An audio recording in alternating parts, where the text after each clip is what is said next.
Hello મિત્રો, કેમ છો? મજામાં? તો બધા મજામાં જશો. તો આજે આપણે બનાવીશું બહાર મળે તેવી માટલા કુલ્ફી. અને આ માટલા કુલ્ફી જો તમે આ રીતે બનાવશો ને તો એકદમ તમે બહારથી લાવ્યા હોય ને તેવી જ માટલા કુલ્ફી બનીને તૈયાર થાય છે. ટેસ્ટ તમારે એવો જ આવશે જેવી તમે બહાર માટલા કુલ્ફી ખાવ છો તેવો જ ટેસ્ટ આજે આપણે આ માટલા કુલ્ફીમાં લાવવાનો છે. તો તમે આ રીતે ચોક્કસથી બનાવજો. બહાર મળે તેવી જ માટલા કુલ્ફી તૈયાર થશે. અને વિડીયો ગમે તો લાઈક, શેર અને સબસ્ક્રાઈબ જરૂરથી કરજો. તો બધાને જય મા લક્ષ્મી અને જય શ્રી કૃષ્ણ. તો ચલો આપણે માટલા કુલ્ફી બનાવવાનું ચાલુ કરીએ. તો જો અહીંયા માટલા કુલ્ફી બનાવવા માટે મેં અહીંયા 1 થેલી દૂધ લીધું છે. આ ફૂલ ફેટવાળું દૂધ છે. જ્યારે પણ તમે કુલ્ફી બનાવો ત્યારે ફૂલ ફેટવાળું દૂધ જ લેવાનું, જેથી આપણી કુલ્ફી એકદમ સરસ અને એકદમ ક્રીમી કુલ્ફી આપણી તૈયાર થાય. તે માટે જો મેં અહીંયા અમૂલ ગોલ્ડ લીધું છે. તો હવે તે દૂધને આપણે ગરમ કરી દઈશું. તો ગરમ કરવા માટે આપણે ગેસ ચાલુ કરી દઈશું અને આ રીતની કઢાઈમાં પાણી એડ કરીશું. પાણી એડ કરવાથી શું દૂધ આપણું બળતું નથી, નીચે તળિયે ચોંટતું નથી. તે માટે આપણે દૂધ અંદર એડ કરવાનું છે. તો હવે આપણે તેમાં દૂધ એડ કરી દઈશું. જ્યારે પણ તમે દૂધ એડ કરો ત્યારે આ રીતે થોડું પાણી અંદર એડ કરી દેવાનું, જેથી દૂધ તળિયે ચોંટે નહીં. તે માટે તો હવે આપણે દૂધને ઉકળવા દઈશું. દૂધને ત્યાં સુધી ઉકળવા દેવાનું છે જ્યાં સુધી દૂધ ઉકળીને એકદમ થોડું ના થઈ જાય ત્યાં સુધી દૂધને આપણે ઉકાળીશું. તમે જો આ રીતે તમે માટલા કુલ્ફી બનાવો ને તો એકદમ તમે બહારથી જે આપણે માટલા કુલ્ફી બહાર ખાઈએ છીએ ને તેવી જ માટલા કુલ્ફી બનીને તૈયાર થાય છે. તો જો મેં અહીંયા કાજુ, બદામ અને પિસ્તા લીધા છે. તો આપણે કાજુ, બદામ અને પિસ્તા એડ કરીશું. પછી અહીંયા જો મેં એલાયચી લીધી છે તો એલાયચી આપણે એડ કરી દઈશું. પછી અહીંયા મિલ્ક પાવડર લીધો છે તો મિલ્ક પાવડર એડ કરીશું. તમારે 1 થેલી દૂધ હોય તો તમારે 1 મિલ્ક પાવડરનું પાઉચ એડ કરવાનું. અને જો 2 થેલી દૂધ હોય, તમારે 2 અમૂલ ગોલ્ડ હોય તો તેમાં 2 થેલી પાવડર એડ કરવાનો, 2 પાઉચ. તો હવે આને આપણે પીસી લઈશું. પહેલાં આપણે દૂધને ચેક કરી લઈએ. તો જો દૂધ અહીંયા આપણું ઉકળી ગયું છે. આપણે જો આજુબાજુ ક્રીમ આ રીતે ચોંટે મલાઈ, તો એ મલાઈને આ રીતે ઉખાડતા રહેવાનું છે અને દૂધમાં મિક્સ કરતું રહેવાનું છે. જુઓ, જેથી એકદમ સરસ આપણી કુલ્ફી બનીને તૈયાર થશે. એટલે જો મલાઈ આજુબાજુ ચોંટે ને તો આ રીતે મલાઈને ઉખાડતું રહેવાનું છે. તો દૂધને આપણે ઉકળવા દઈશું. હવે એકદમ ગેસ ધીમો કરી દઈશું. હવે અહીંયા જો આપણે આમાં દૂધ એડ કરીશું અને આને પીસી લઈશું. તો આમાં મેં 2 વાટકી દૂધ એડ કર્યું છે. તો આમાં આપણે એડ કર્યું છે કાજુ, બદામ અને પિસ્તા અને મિલ્ક પાવડર, દૂધનો જે પાવડર આવે છે એ. અને આને પીસવા માટે મેં અહીંયા 2 વાટકી દૂધ એડ કર્યું. હવે આને આપણે પીસી લઈશું મિક્સરમાં. તો જો અહીંયા બધું પીસાઈ ગયું છે. આ રીતનું આપણે એકદમ નથી પીસી નાખવાનું, થોડું સહેજ આખું લાગે તેવું જ આપણે આને પીસવાનું છે. તમે જોઈ શકશો કે અંદર દાણા જેવું દેખાય છે તેવું જ આપણે પીસવાનું છે, કેમ કે કુલ્ફીમાં આનો ટેસ્ટ એકદમ સરસ આવે છે. તમે માટલા કુલ્ફી પણ તમે ખાઓ ત્યારે આ રીતનો ટેસ્ટ આવે છે. અને આ રીતની એકદમ દાણેદાર માટલા કુલ્ફી બની તૈયાર થાય છે. તમે જોઈ શકો છો એકદમ અંદર દાણા દાણા દેખાય છે ને. આ રીતનું આપણે પીસવાનું છે, બહુ વધારે નથી પીસી નાખવાનું. તો હવે દૂધ જોઈ લઈએ. તો જો દૂધ આપણું ઉકળીને થોડું થઈ ગયું છે. હજી પણ આપણે દૂધને એકદમ ઉકળવા દેવાનું છે.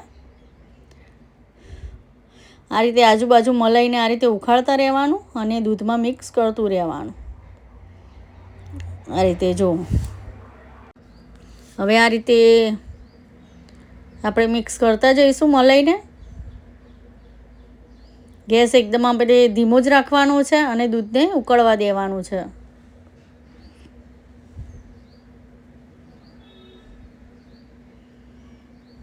હવે ગુલ્ફીમાં એકદમ કલર આવે છે તેવો આપણે કલર લાવવાનો છે અહીંયા. તો તે કલર લાવવા માટે આપણે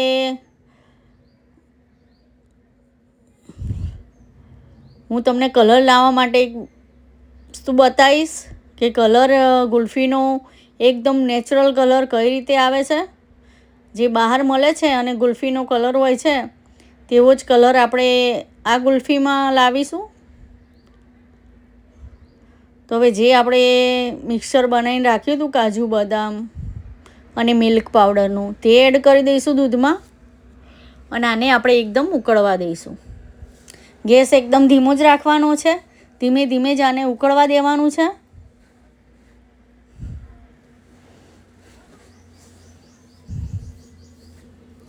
તો ધીમે ધીમે જ આપણે આને ઉકાળીશું.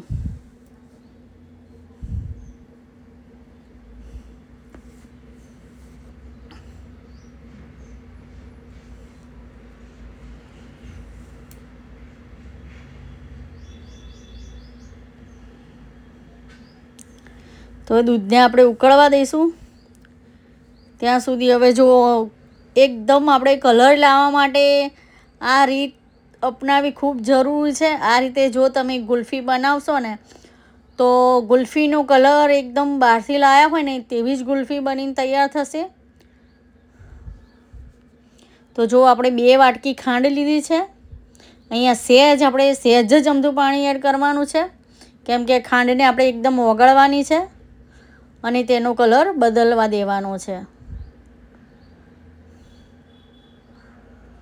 હવે આને આપણે મિક્સ કરીશું અને જેમ જેમ ખાંડ ઓગળશે ને તેમ તેમ એનો કલર એકદમ બદલાવા લાગશે. તો જુઓ અહીંયા ખાંડ જો ઓગળી ગઈ છે અને કલર જો બદલાઈ ગયો છે. જુઓ આ રીતે એકદમ આપણે ખાંડને ઓગાળી દઈશું એટલે એનો કલર એકદમ બદલાઈ જશે. આપણે નેચરલ ગુલ્ફી બનીને તૈયાર થાય છે અને ઘરની જ સામગ્રીથી આપણે આ ગુલ્ફીને બનાવી દઈએ છીએ. તો જો આ રીતે આપણે બધી મોરસને ઓગાળી દઈશું. તમે જોઈ શકશો કે એનો કલર એકદમ ઘાટો થઈ જશે. જો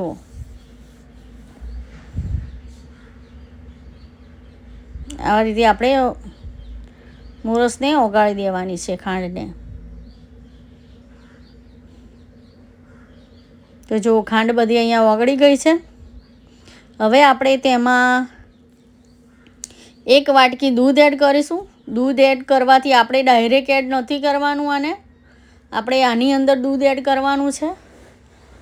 એમને એમ તમે એડ કરશો ને તો ગુલ્ફી તમારી એકદમ કાળી થઈ જશે. તે માટે આપણે આની અંદર જ દૂધ એડ કરીને આને મિક્સ કરવાનું છે. તમે જો આપણે ગુલ્ફી બનાવી છે અને તેમાં તમે આ એડ કરશો ને તો ગુલ્ફીનો કલર એકદમ કાળા જેવો થઈ જશે અને ગુલ્ફીનો ટેસ્ટ પણ કડવો આવશે. તે માટે જ્યારે પણ તમે આ રીતે મોરસ ખાંડને ઓગાળો ને ત્યારે આ રીતે 1 વાટકી દૂધ અંદર એડ કરી દેવાનું અને પછી આ રીતે મિક્સ કરી દેવાનું. આ રીતે તમે જોશો કે હજી ખાંડ આ રીતે ઓગળી જશે અને તેનો કલર એકદમ ડાર્ક થઈ જશે. તમે જોઈ શકશો. તો અહીંયા તૈયાર છે. હવે આ રીતે કરવાથી ગુલ્ફી કડવી નથી થતી અને ગુલ્ફીનો કલર પણ એકદમ કાળો નથી થઈ જતો. ગુલ્ફીનો કલર એકદમ માપનો જ તૈયાર થાય છે. જેવી બહારથી લાવીએ ને આપણે ગુલ્ફી તેવો જ કલર બનીને અહીંયા તૈયાર થાય છે. તો જો તમે જોઈ શકો છો દૂધ આખું અડધું થઈ ગયું છે. હવે આપણે આને આમાં એડ કરી દઈશું.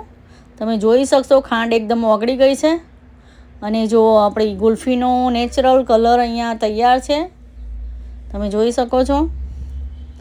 તો આ રીતે ખાંડને આ રીતે ઓગાળીને આ રીતે આપણે એડ કરી દઈશું.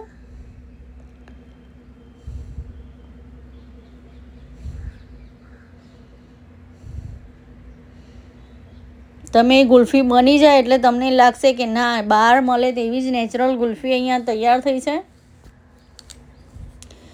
આ માવા મલાઈ મટકા ગુલ્ફી છે. તો જો આ રીતે બધું આપણે મિક્સ કરી દઈશું.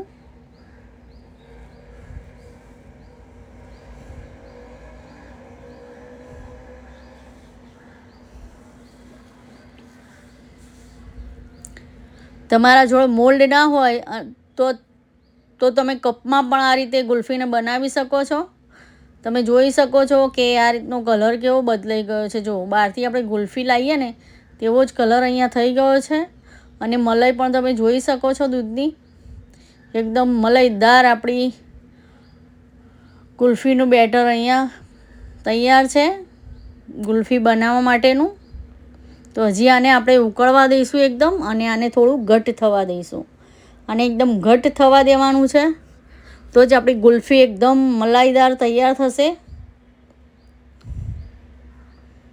ને અહીંયા એક થેલીની બનાવી છે. તમારે જો વધારે બનાવવી હોય તો તમે વધારે પણ બનાવી શકો છો આ રીતે.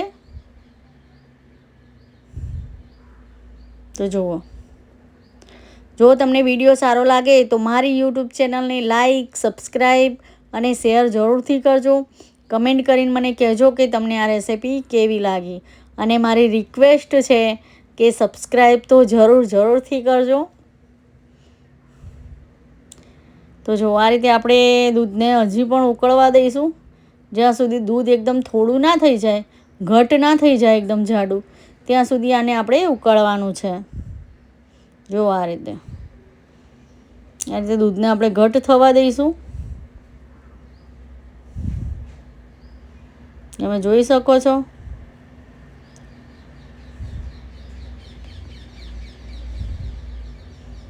આ રીતે એકદમ જાડું દૂધ થઈ જવું જોઈએ, તો જ ગુલ્ફી આપણી એકદમ સરસ બનીને તૈયાર થશે.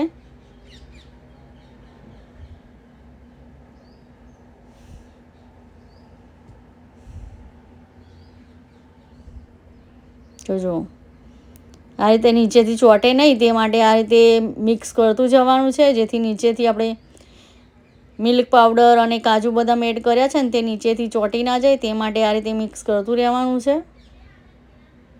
તમે જોઈ શકો છો એકદમ ઘટ આપણું ગુલ્ફી બનાવવાનું બેટર અહીંયા તૈયાર છે.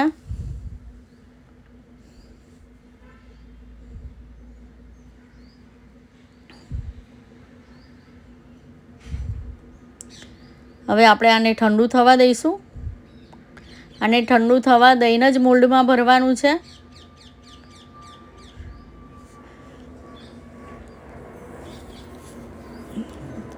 હવે તમે જોઈ શકો છો કે અહીંયા બે લાઈન ભેગી થતી નથી. આ રીતનું આપણે બનાવવાનું છે ગુલ્ફીનું બેટરને.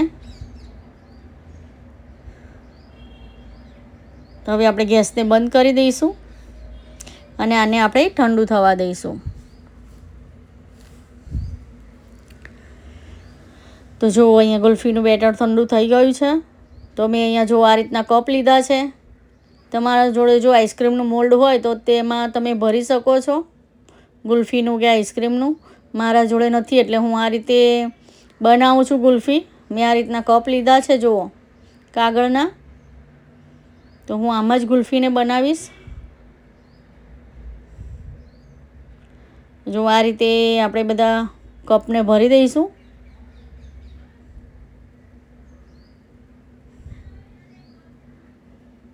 એકદમ આ રીતે બનાવજો, એકદમ સરસ બહારથી લાવ્યા હોય ને તેવી જ માટલા ગુલ્ફી બનીને તૈયાર થાય છે. અને એક વખત બનાવશો ને તો તમને ફરીથી પણ બનાવવાનું મન થશે. તેટલી ટેસ્ટી માટલા ગુલ્ફી આ બનીને તૈયાર થાય છે. અને છોકરાઓને તો બહુ જ ભાવે છે આ માટલા ગુલ્ફી.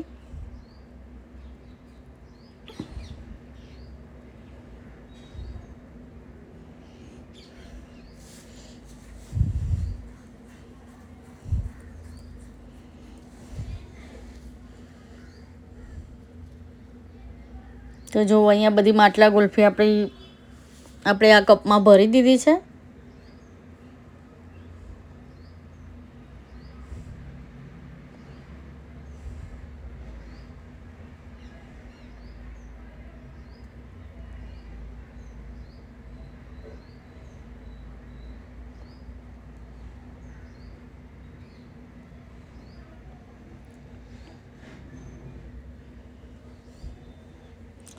હવે તમારે આના ઉપર જો ઢાંકવું હોય તો તમે ઢાંકી શકો છો, પણ હું તો આના ઉપર કશું ઢાંકવાની છું નહીં.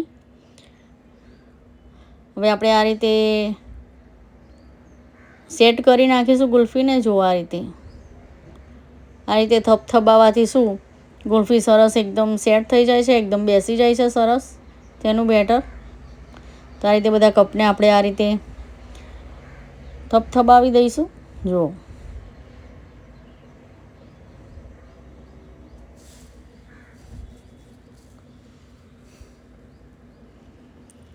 હવે અહીંયા જો મેં આ રીતની આઈસ્ક્રીમને ભરાવાની સળી લીધી છે, તમે જોઈ શકો છો. તો આ રીતે આપણે મૂકી દઈશું. આ રીતનું જ બેટર બનાવજો તો જ તમારી સળી આ રીતે રહેશે, નકર નહીં રહે. હું આમાં કશું ઢાંકતી નથી. તમારે જો ઉપર ઢાંકીને તમારે આઈસ્ક્રીમની આ ભરાવી હોય સળીઓ તો તમે ભરાવી શકો છો, પણ હું આ રીતે જ મૂકી દઈશ. અને આને હું આખી રાત માટે હવે ફ્રીઝરમાં મૂકી રાખીશ. તમારે 2-3 કલાકમાં તો ગુલ્ફી બનીને તૈયાર થઈ જાય છે, પણ મેં અહીંયા સાંજે બનાવી છે એટલે હું આખી રાત આને મૂકી રાખીશ ફ્રીઝરમાં અને સવારે આને બહાર કાઢીશ, જેથી ગુલ્ફી એકદમ સરસ રીતે જામી જાય. હવે આને આપણે ફ્રીઝરમાં મૂકી દઈશું. અને ફ્રીઝરમાં જ મૂકવાની છે. જો તમારી આ રીતે તમને ના ફાવે તો તમે ઉપર પ્લાસ્ટિકની થેલી લગાવીને પણ આ સળીઓને લગાવી શકો છો. તો જો સવારે મેં જોઈ લીધું છે, આપણી ગુલ્ફી સરસ રીતે જામી ગઈ છે, તમે જોઈ શકો છો. તો હવે ગુલ્ફીને આપણે કાઢી લઈશું ફ્રીજમાંથી. તો આ રીતે બધી ગુલ્ફીને આપણે કાઢી લઈશું. તમે જોઈ શકો છો. હવે આપણે આને એમને એમ નથી કાઢવાની, આપણે આ રીતે જ કપને ફાડી દઈશું. આ રીતે કપને ફાડીને આ રીતે આપણે ગુલ્ફીને કાઢી લેવાની છે. તમે જો પેલી રીતે કાઢવા જશો ને તો ગુલ્ફી નીકળશે નહીં અને તૂટી જશે. તે માટે આ રીતે કાગળને જ કાઢી નાખજો, જેથી ગુલ્ફી આપણી સરસ બહાર નીકળી જાય. તો હવે આપણે એ જ રીતે બધી ગુલ્ફીને કાઢી નાખીશું. જો આ રીતે બધી ગુલ્ફીને આપણે કાઢી નાખવાની છે.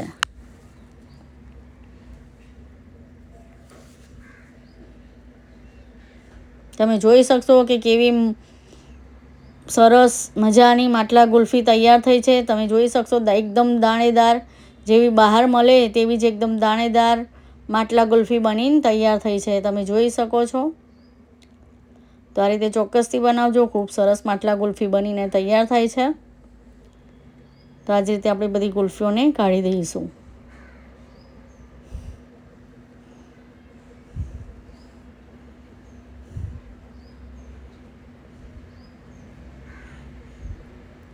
હવે અહીંયા જો અહીંયા કાજુ, બદામ અને પિસ્તા મેં આ રીતે થોડા પીસી નાખ્યા હતા મિક્સરમાં, કચરા.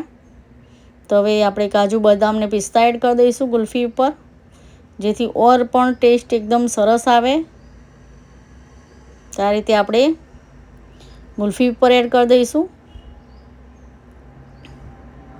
તો તમે જોઈ શકો છો કે આપણી એકદમ મલાઈદાર, માવાદાર માટલા ગુલ્ફી તૈયાર છે. તમે જોઈ શકશો અને બનાવીને ખાઈ જોજો. પછી તમને લાગશે કે ના, બહાર મળે તેવી જ માટલા ગુલ્ફી અહીંયા બની તૈયાર થઈ છે. તો જુઓ, તો બનાવીને ચોક્કસથી ખાજો. તમે જોઈ શકો છો કે એકદમ દાણાદાર માટલા ગુલ્ફી અહીંયા તૈયાર છે. જુઓ, હું તમને કટ કરીને પણ બતાવું કે એકદમ ક્રીમી માટલા ગુલ્ફી અહીંયા બનીને તૈયાર થઈ છે. જુઓ, તમે જોઈ શકો છો એકદમ ક્રીમી માટલા ગુલ્ફી અહીંયા તૈયાર છે. એકદમ બહારથી લાયા હોય તેવી જ માટલા ગુલ્ફી બનીને તૈયાર થઈ છે. બધાને જય મા લક્ષ્મી અને જય શ્રી કૃષ્ણ. મળીશું બીજા વિડીયોમાં.